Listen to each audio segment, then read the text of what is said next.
أعوذ بالله من الشيطان الرجيم. بسم الله الرحمن الرحيم. اللهم أدخله علينا بالأمن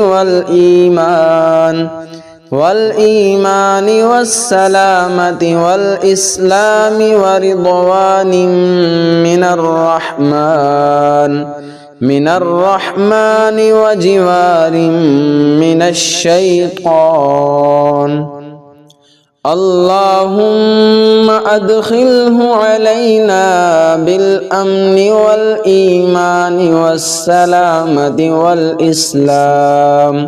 والإسلام ورضوان من الرحمن وجوار من الشيطان.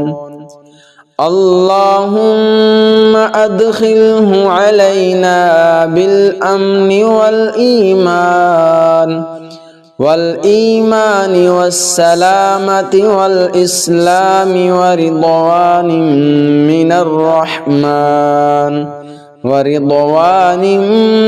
الرحمن وجوار من الشيطان.